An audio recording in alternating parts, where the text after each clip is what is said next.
I love it. I love it. I love it. Look at this. This is the greatest thing I've ever seen. Hey, I'm not surprised. Hey, what's poppin', my homies? Hope you're doing well, feeling blessed, having a good day, having a good week. This one's going to be UFC 307, Alex Pereira versus Khalil Rountree as the main event. But before we get into, breaking down fights, making predictions, all of that good stuff, I've got some betting events I've got to show the results to, which is UFC France, PFL Europe, and also Contender Series Week 8. So looking at the UFC France card, I had Kevin Jusay, plus 150, half a unit. That's a loss. I had Oki and Imavov, that's a parlay, that was a loss. I had Cavalcanti and Lapalus, minus 108, that was a parlay, that was a win. And I also bet on Zelesniakova at plus 200, that's a loss. That was a minus £211, minus 1 unit, that's a loss, that's a losing card. Then we went into PFL, which was the same day, exact same time as UFC France. We had 2 bets on PFL and both of them are winning bets. So we make £237 on that card, which is, that puts us a few pennies in profit. Then we had episode 8, Contender Series last night, where I had a nice parlay, that made a unit, and then I gave the unit back on 2 dogs. So those events, those results, I don't want to say I done bad. I don't want to say we done bad, but technically we still made money. We made money, but we made pennies, you know what I'm saying? And obviously my level's much greater than that. So obviously for me, I'm not happy with that. But that's also part of the game. As a gambler, when you play the gambling game, you can win, you can lose, and you can draw. And at times you will win, at times you will lose, and at times you will draw. And that's where you've got to show, good bankroll management. Being able to manage the bets. How much do I put on my underdogs? How much do I put on my parlays, my 2-leg parlays? How much do I put on my straight bets? The management of the account is basically the whole game. And when I look at my betting, I'm happy with it, I'm like a black belt in this game. When I look at my Contender Series performances, my results, we've had 27 fighters on the Contender that we've put money on. 27 fighters this season have made our bets, have made their way onto our tickets. And out of those 27, 20 of them have won and only 7 have lost. So guys, 8 weeks done on the Contender and it's going to be 6 winning episodes, or it should be 7 if you count last night as a win, if you count £3 profit as profit.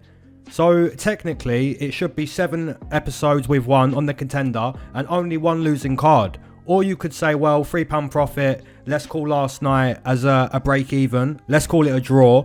And in that case, it's 6 winning episodes, 1 draw, 1 loss after 8 weeks. So we're doing really nicely on the Contender. But guys, for the UFC, we've got to find a win on this card. We have to. Because UFC France, it wasn't good. And the card before that, the pay-per-view, it wasn't good. We've had boxing, that's kind of saved us with some profit. We've had Octagon, that's kind of saved us. We've had PFL, that's done well. And the Contender. So all of these promotions are the reasons why we're doing well. But the objective for this weekend is going to be, to find a win on the UFC, to find a win on the pay-per-view. That's the goal. We have to do that. Now we've got Octagon coming up soon. We've got more boxing coming up soon. We've got more events that we're going to, bet on the Money City membership on the Patreon. But like I say, I do want to find a win on the UFC. I do want to do that. So let's go. Let's go. First matchup on the card, we've got Tim Means versus Court McGee. So guys, it's fair to say both Tim Means and Court McGee, they're past their prime. I think both fighters would agree with that at this stage. Tim Means being 40 years old and Court McGee turning 40 in like 2 months time. So guys, if you're looking to bet this fight, you've got to accept that you're going to be putting your money on a fighter that's near the end of their career. They're both very old. And you'll also notice with Tim Means and Court McGee, their striking defense, it's really dusty. And that's a common theme with aging fighters. Most fighters near the end of their career, their reactions, they kind of fade. The ability to slip punches, the ability to see the punches coming your way and to avoid the strikes of the opponent. That's something aging fighters really struggle with. And that's why when you see a veteran like Glover Teixeira being able to adapt, he's getting older, but he starts to rely more on his grappling. And this is what you've got to do as a veteran. This is what you've got to do as someone that's getting older and someone that's got to improve their game to keep their game strong or to change their game, to adapt their game. However, when you look at Tim Means and Court McGee, they both like to strike still. They both want to stay on the feet. So, who wins in a striking contest between Tim Means and Court McGee? I'm going to say Tim Means, but it's a tough call. It's very tough. You know, they're both defensively bad. But maybe Court McGee lacks the speed, which makes me think Tim Means can avoid the KO strikes better than Court McGee. So I'm going to take Tim Means. That's the pick. Now moving into a fight between OSP taking on Ryan Spann. And guys, if we're being brutally honest about Ryan Spann, he's a fighter that's extremely dangerous in round one. However, if the fight progresses past round one, he's a fighter that turns from a professional into an absolute amateur. It's almost like watching my chess games. You know, the opening's good. I know what I'm doing in the opening. Then the game becomes more complex and my ability just turns to dust. But then again, that's the challenge in chess. That's the challenge in fighting. That's the challenge in any sport. When the going gets tough, some players get going. Well, the history of Ryan Spann says when the going gets tough, Ryan Spann turns to dust. We see evidence of that against Anthony Smith in both fights. We see evidence of that against Bogdan Guskov. We see evidence of that against Johnny Walker. We see evidence of that against Nikita Krylov. Make no mistake though, the power of Ryan Spann, the ability to find the finish early in round one, the ability to find guillotine chokes, you know, his guillotine attacks in round one, they're dangerous. You know, he's a dangerous guy. But once adversity arrives, Ryan Spann quits. And they say that, you know, fighting is 90% mental. Well, maybe Ryan Spann's good evidence of that. You know, he's got the skill, he's got the power, he's got the danger. Once the fight gets tough, he quits. But guys, here's the thing. OSP is extremely old. He's 41 years old. Yes, he beat Kennedy in Nzechukwu, but he essentially won that fight by sparring. You know, that was a sparring contest. And Kennedy Nzechukwu has been known to greatly annoy his coach on multiple occasions in his fights. For some reason, Kennedy Nzechukwu always respects his opponent. It's always like he wants to spar with the opponent. Whereas Ryan Spann, yes, we spoke about how he quits past round one, but if you look at Ryan Spann, in those first 5 minutes, he definitely goes for the kill. In those first 5 minutes, Ryan Spann is trying to dust the opponent. So if OSP survives in round one, what's he going to do to win this fight?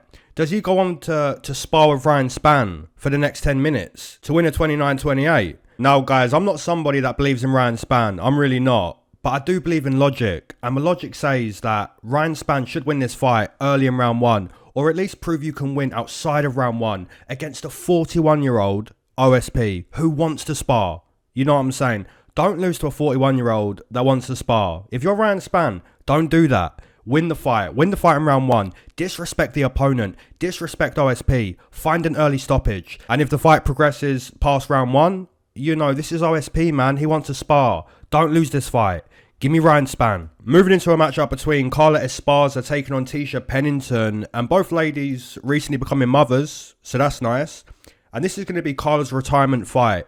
No matter what the result is, she's going to take her gloves off after this fight and call it a day. And in my opinion, that's a good thing to do. I respect that. Because if you're Carla Esparza, what more is there to prove? There's nothing left to prove. She's a great wrestler. She's never had great striking or anything like that. But she does what she's best at. And that's to bring the opposition into a wrestling contest. Force the opponent to compete on the mat. So more than likely, she looks to use that wrestling approach one final time to end her UFC career. Now here's the thing.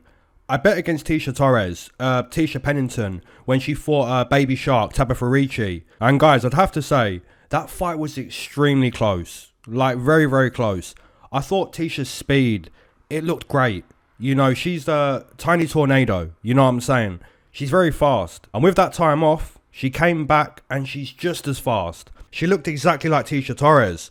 And that's something I kind of questioned with Tecia. You know, she had the time off for the childbirth. And that's the main reason why I bet against her. I didn't know how she was going to look in that fight. But I'd have to say, I was so impressed. You know, I had a bet on Ricci, and I was just so impressed with Tecia. The speed was still good, the technique. I was watching the fight thinking, this is Tecia Torres, man. This is the tiny tornado. Tecia Pennington, she's back. And it looked like she never left. You know, she's still so quick. So guys, for me personally, I'd have to side with Tecia Pennington. You know, it's our last fight, and the only way I can see Carla winning the fight is pushing the opponent against the fence, bringing the opponent to the mat, which she has done that many times, and she's going to try one final time. But for me, the speed of Tecia, the tiny tornado, That's the pick. Moving into a matchup between Alexander Hernandez taking on Austin Hubbard. And guys, when I do these breakdowns on a weekly basis, I want to let everyone know I do truly respect every single mixed martial artist. You know what I'm saying? I may be harsh at times on some fighters. For example, Ryan Spann. Now, some people may listen to that breakdown and say, that was kind of harsh on Ryan Spann. I don't think I said anything untrue about Ryan Spann, but I maybe speak more about his negatives than his positives. But at the same time, that's just the mind of a gambler. You know, I'm a gambler. I've got to identify the weaknesses as much as the strengths, especially if I'm putting my own money on these fights. So, having said all of that, when it comes to Alexander Hernandez, I'm quite disappointed. I really am. You know, looking at his UFC debut, he completely dusted Beneil Dariush. Then he beat Olivier Aubin-Mercier. So at this point, we're thinking, okay, Alexander Hernandez, this guy's pretty good. Then up stepped Cowboy Cerrone, and he made him realise, you're not Iron Man. And that's fine, guys. That's fine, right? Many fighters have that swagger about them. Then they realise, you know, I can be beaten. They get humbled. And that's fine. That's part of the game. That's part of life.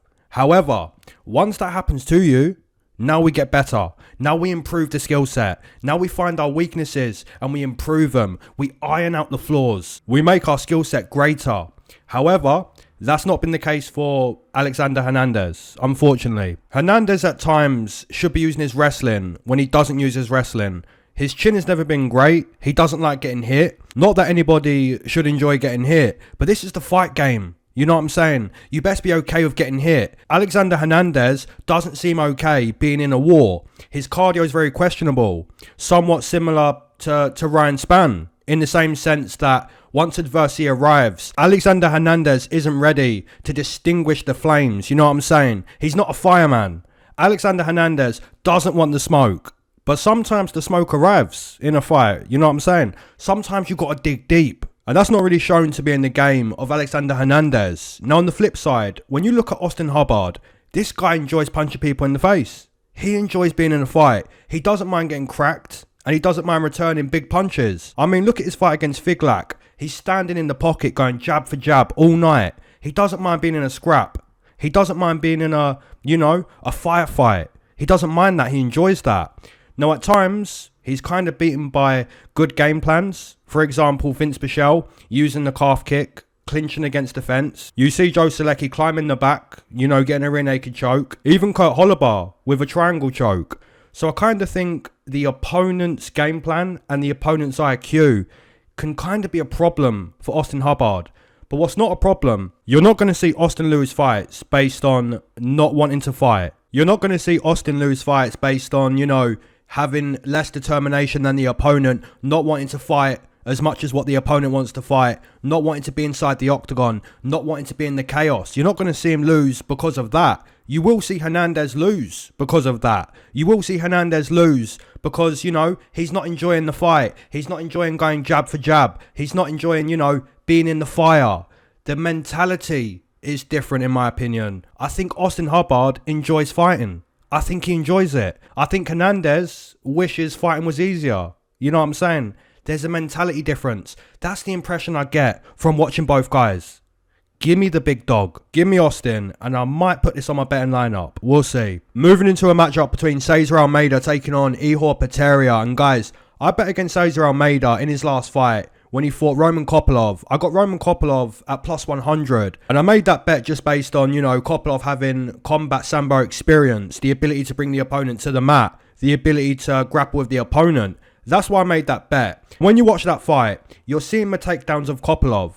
And you're also seeing that Almeida has no jiu-jitsu, has no ground game. Essentially the ground game of a fish on sand.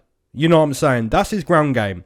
So if you're Ihor Potieria, surely you're thinking about exposing the ground game of Almeida. And that doesn't mean that Potieria is a grappling specialist. But you don't need to be against someone that has a ground game of a fish on sand. You know, that's the ground game of Almeida. His ground game is literally that. You know when a fish finds its way onto sand and it's like, what am I doing here? That's Almeida on the mat. You know what I'm saying? So you don't need to be a grappling specialist to win fights against Almeida on the mat. Now, if you're Potieria, you've got 2 wins in the UFC. You've got 4 losses. And this is going to be your 28th professional fight. You can't afford to lose this fight. you know, Moicano style. You can't afford. So get the opponent to the mat, bring the opponent to where they're very weak, which is on the mat, and win the fight.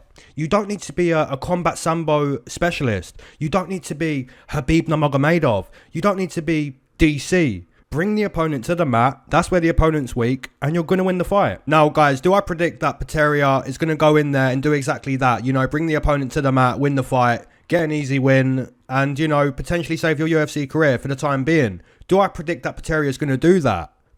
No. No, I don't. Give me Cesar Almeida to send Potieria to Shadow City. Give me Cesar Almeida to send him to Ben Askren. You know what I'm saying? If we get a striking matchup, Poteria's 2-4. He's not that good on the feet. He has found his moments here and there, you know, sometimes, but overall, he's not that good. So give me Almeida to dust him up on the feet. That's the pick. Moving into a matchup between Marina Rodriguez taking on Iasmin Lucindo, and this is a banger matchup. So with Marina Rodriguez, let's start with Marina. Marina has good experience at this point. This will be her 14th UFC fight. She's had main events, she's lost fights, she's won fights.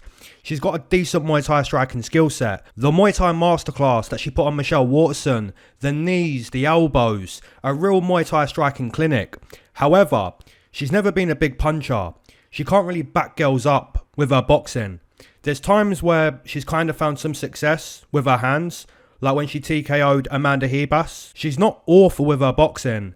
But when you look at what she's most dangerous at, it's going to be the teep kicks to the midsection. It's going to be her knees in the clinch, her elbows in the clinch. Now, if you're looking for real weaknesses in the game of Marina Rodriguez, it's going to be her defensive wrestling. Multiple opponents have achieved takedowns on Marina. Her get-up game is also extremely weak.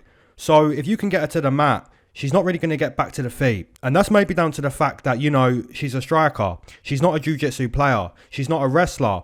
And you can see that in her physique. She's got a very lean physique. Whereas the wrestlers, you know, they're built different. They've got the big traps, the big shoulders, like Kayla Harrison. Now, guys, Iasmin Lucindo is extremely aggressive. That's something we can certainly say about her style based on her recent performances, her current performances in the UFC. Her punches, they're so powerful. She throws with real intent to cause damage to the opponent. Her physicality, you know, it's there to see. She's able to get takedowns on the opponent. The way I would describe Iasmin Lucindo would be overpowering. To describe Iasmin Lucindo, she's OP. She's OP. Now, can Marina Rodriguez, with all her experience and her Muay Thai striking skill set, can she cause problems for Lucindo? Can she land a teep kick to the midsection that stops Lucindo from getting into boxing range where those big punches are going to land? Can she do that? For me personally, I'm going to side with Iasmin Lucindo. I think she's too powerful for Marina. She's too powerful with her grappling, her ground and pound, even her submission game, and her boxing. There's too much power on the side of Iasmin Lucindo. So that's going to be my read and my prediction on this fight. Iasmin Lucindo, she's got the youth, she's got the power, and she's ready to fight. You know, she's game to fight. Give me Iasmin Lucindo. That's the pick. Moving into a matchup between Stephen Wonderboy Thompson taking on Joaquin Buckley. And my first statement is this. Stephen Wonderboy Thompson, in my opinion, is one of the best strikers we've ever seen. Now, let me know if you agree with that statement. And that's a statement you could make for Wonderboy in his last 10 UFC fights. He's always been one of the best karate players. And I'm not a big fan of karate. I much prefer, you know, the art of 8 limbs, Muay Thai. But if you're going to sell karate to me, we're going to watch Wonderboy fights. You know what I'm saying? We're going to watch that.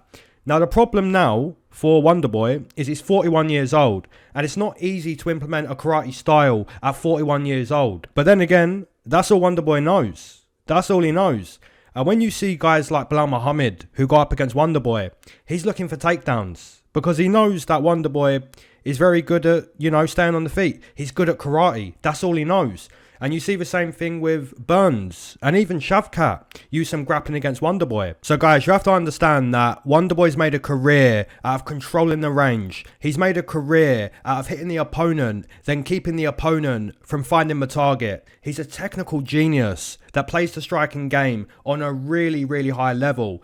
And part of the striking game that's being played on such a high level is managing the range, you know, being the controller of the range, fighting at a distance that best suits you and frustrates the opponent. And how Wonderboy goes about achieving that is his sideways stance always throws off the opponent because you're not typically used to seeing that. Then you've got the lead leg, which is like a jab for Wonderboy, which is being fired at the midsection, fired at the skull. You don't typically see that. So when you get in the octagon with Wonderboy, you're noticing straight away, okay, the sideways stance, this is difficult. Then he's bouncing in and out, and it's like, you know, he's trying to get his time in. You can see that he's so technically good. One of the best we've ever seen, you know, and that's my opinion on Wonderboy. And he's 41 years old. To still be doing this at 41 is phenomenal.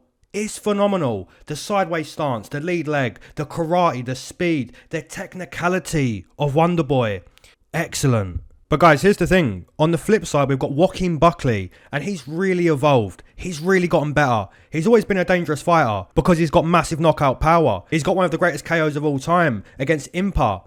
But he just seems to be smarter these days. It seems like either Buckley's landing big punches or he's at a distance where the opponent isn't finding their strikes. And if you look at Buckley against Raziboev, the fight looks so easy. It looks so easy for Buckley. Obviously, we can't compare Buckley's success in that fight to how he's going to perform against a technical genius in Stephen Wonderboy Thompson. But for me personally, I do think Buckley is just about good enough to beat Wonderboy on the feet. And I know that's crazy. Guys, I know some people hear that and be like, Buckley good enough to beat Wonderboy on the feet?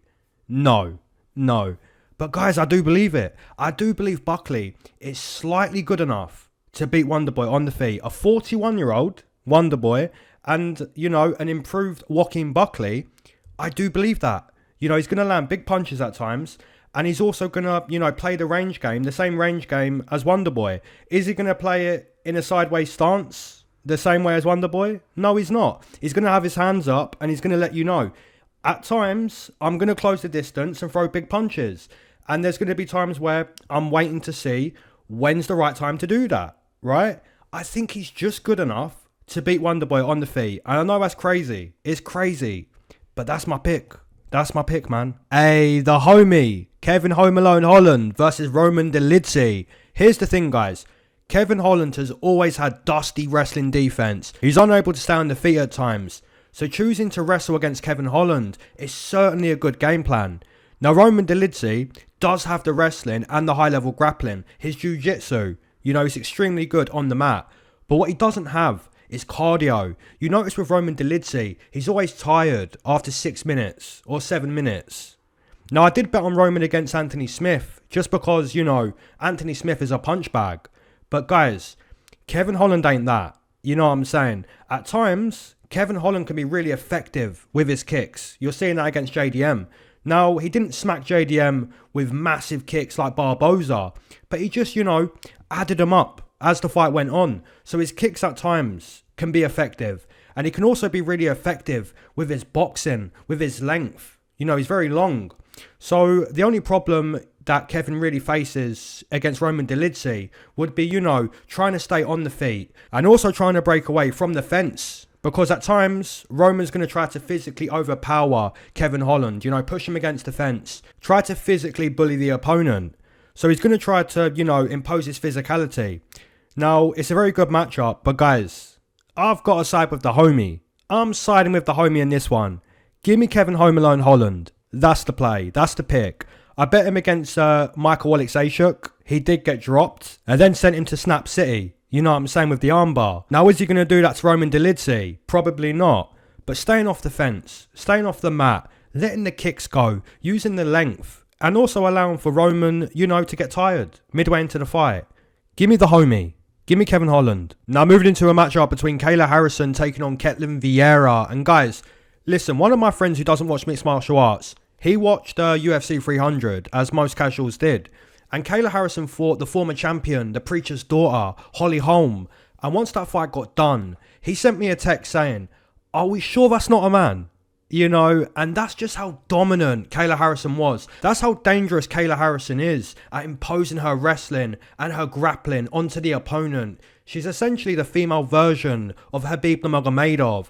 Physicality for days, grappling skill for days. Now, it's interesting because Ketlen Vieira is also known for being physical. She's known for being able to out-grapple the opponent. She's known for being very powerful. And it's interesting because one of these fighters is going to get ragdolled. And in my opinion, it's going to be Ketlen. I think Kayla Harrison goes into this fight and essentially does what she done in her UFC debut. And that's maul the opponent. That's a pure grappling masterclass. Use her judo to throw Ketlen Vieira through the air. And once she hits the mat, it's a mauling. And Ketlen Vieira does have good jiu-jitsu. But Kayla is just a mauler. So guys, for me personally, my prediction is going to be Kayla Harrison. She's an absolute mauler, an absolute monster. But in terms of making bets, the money line's -900. You know what I'm saying? And that's too much. We're not going to bet that. So if you want to bet money on Kayla, you're looking at, submission, decision, or TKO. You've got to find how she's going to do it. In my opinion, it's probably submission. That would be what I'd go with. But I'm a money line player more than a prop better. So for me personally, it's a pass. But in terms of making a pick, the mauler, the monster, Kayla. Now moving into a matchup between Jose Aldo taking on Mario Bautista, the king of Rio de Janeiro, Jose Scarface Aldo, an absolute legend of combat. Now guys, I put my money on Dragon Martinez in Brazil to defeat the king of Rio de Janeiro in his return fight, which in hindsight wasn't a smart thing to do. Dragon Martinez wasn't able to impose his kicking style on Jose Aldo, and most of the time Jonathan Martinez does an excellent job at imposing his kicking style onto the opponent, but not against Jose Aldo. Now maybe Jose Aldo being formerly known as one of the best calf kickers in mixed martial arts, maybe that's the reason that Jose Aldo dealt with the style of Martinez. And he's also a better boxer than Jonathan Martinez. So guys, in hindsight, it wasn't a smart bet.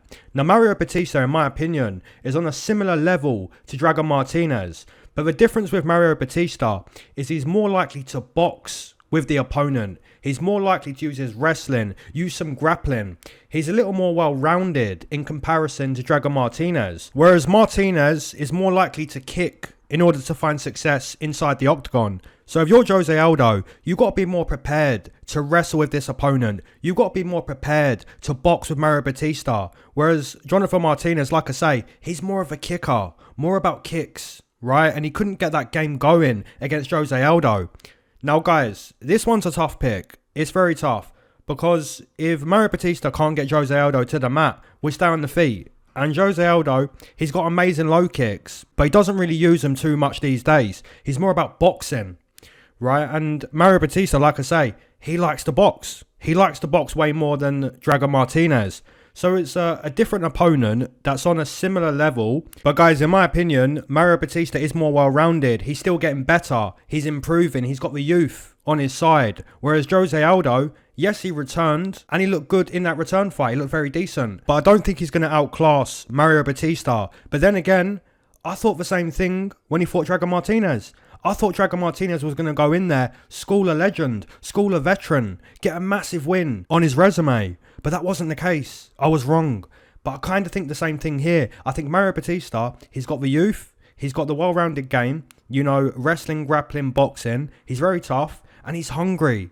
That's what I'm going to side with. I may be wrong again. Maybe fading the king of Rio de Janeiro isn't the way to go. But I'm going to do it. I'm going to side with Mario Bautista. That's the pick. That's the play. And it may make my betting lineup. It may. We'll see. Now, guys, moving into the co-main event, we've got Raquel Pennington looking to defend her title against a former champion, Juliana Pena. Now, guys, it's been 27 months, or about 27 months, since we've last seen Juliana Pena, which is quite a long time. Now, obviously having that level of inactivity in your mid-30s, it's not a good thing. And that potentially shows in this title fight.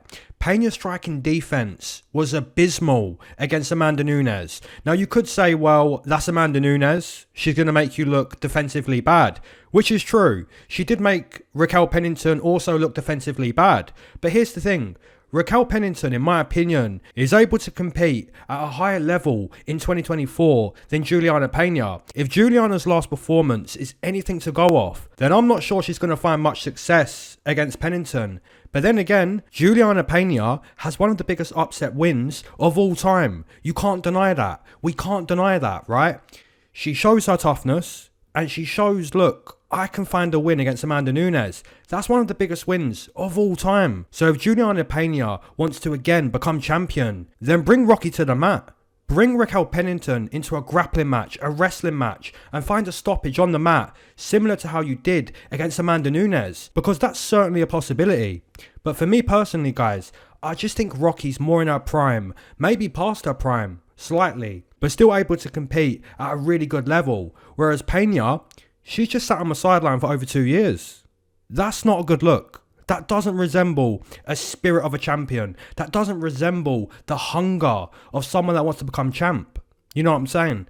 And I kind of think Rocky's more, you know, more hungry, more in her prime, slightly past her prime, in my opinion, but still able to compete at a higher level than Juliana Pena. So for me personally, it's and still. It's and still. Now moving into the main event, we've got Alex Pereira taking on Khalil Rountree. Now guys, before I get into speaking about the fight, I just want to speak about, does Khalil Rountree deserve the opportunity to fight for a title? Because when you look online, you see people making memes, you see people sharing their opinion about how Khalil Rountree doesn't deserve the opportunity to fight for a title. And it's my opinion that most of these people don't understand how business works. You know, give somebody a product in exchange for money, then to have the employees that run the product also happy at the same time. A lot of people don't understand how business works. They don't understand how to run a business. So of course you're going to see people online, he doesn't deserve the opportunity. He doesn't deserve, you make the memes. Of course we're going to see that.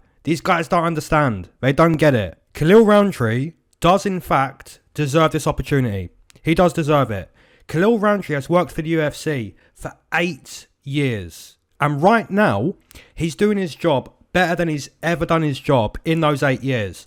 And that's what Dana White wants you to do. He doesn't want you to select fights. He wants you to sign contracts, show up to the octagon, and do your job to the very best of your ability. And that's exactly what Khalil Rountree's been doing. And he's doing that now better than he's ever done that in those 8 years. So in my opinion, does Khalil Rountree deserve his flowers? Yes, he does. It's a good idea. It's a fair idea. It's deserved. So that's going to be the first thing I want to say. Khalil Rountree, in my opinion, does indeed deserve his flowers. He does indeed, after 8 years of work, and also doing the work now better than he's ever done the work, he does deserve this opportunity. That's a fact. Now, that's the first thing I want to say. Now, speaking about the actual fight, Khalil Rountree, when he throws his strikes, he throws his strikes not only to try and end the fight, it's almost like he throws his strikes to try and end the opponent's career. That's how nasty Khalil Rountree is. That's how dangerous Khalil Rountree is right now. And I'm sure most of you would agree. You know, looking at his recent performances, that's Khalil Rountree. He throws with real intent, not only to end the fight, but to do serious, serious damage. And that's Khalil, man. He deserves this opportunity. But here's the problem. When Alex Pereira lands that lead hook, it doesn't matter who you are. It doesn't matter, you know, what level you're at, how many fights you've won. It doesn't matter. Once that lead hook lands, that shovel lead hook, once that technique finds the chin, game over, dusted. Off to see the King of Shadow City. So can Khalil Rountree sleep Alex Pereira before Pereira sleeps him? That's the ultimate question, right? Who connects first? Either fighter can win this fight, but how do we pick against Alex Pereira being in the absolute prime of his career? And some people may say, well, Alex Pereira, the chin's not great, he's a bit old, you know, he should be declining. But guys, if you want to really find the age of a fighter, look at the performance. Don't worry about what the piece of paper says. Look at the performances of Alex Pereira. He's so confident. He's so in his zone. He's in his prime. At 37 years old, in his absolute prime in mixed martial arts. So yeah, how do we pick against that? In my opinion, you can't. You can't pick against it. Does Khalil Rountree deserve the opportunity? In my opinion, yes. Does he go to sleep? Yes. In round 1, maybe survives round 1.